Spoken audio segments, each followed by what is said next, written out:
Hi, this is Vicki with Learning Home Volunteers, and welcome to our learning session on robots and machines. Did you know that robots are already in use to do important tasks? They're used for manufacturing of cars. I didn't get that. Could you try again? They're used to help diffuse bombs. They're used to make pizza. In fact, Zoom, a local pizza delivery service, is using to make pizzas all the time. And Amazon is testing them to actually deliver packages to your home. And they're already using them to move boxes in their warehouse.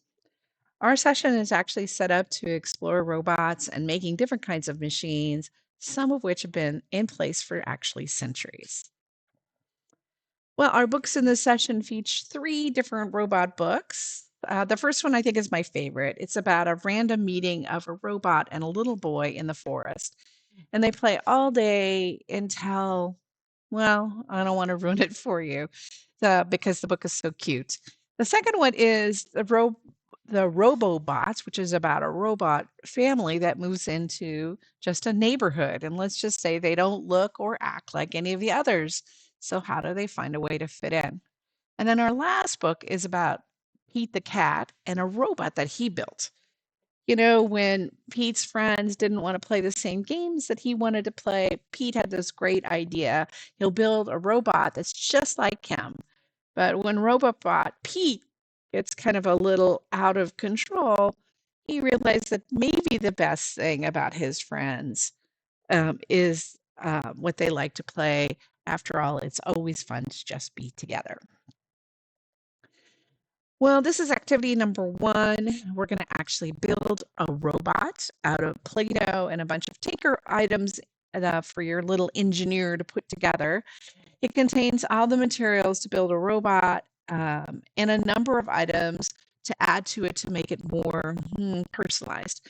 So in the bag number one, you'll find materials.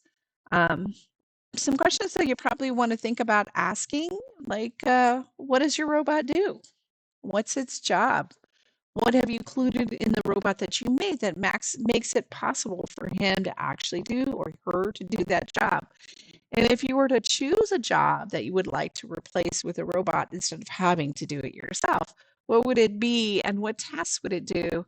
And what would that robot have to look like? Well, activity number two is actually a really fun worksheet. We have all sorts of nuts and bolts, but you need to see if you can find the big R or the little r. The good news is there's quite a few hidden, so I'm sure you're going to be able to find it.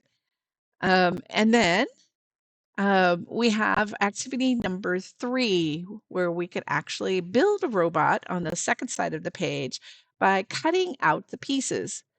So you roll a number, and then if you roll a number one, you'll get to add the legs to the robot. If you roll a number two, you'll get to add the body to your robot. Now, obviously, I don't think we've actually played with dice a lot.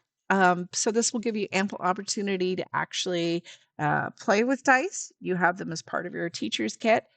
And each dice side actually represents a different number part. And the numbers, the little dots on them, tell you what the number actually is.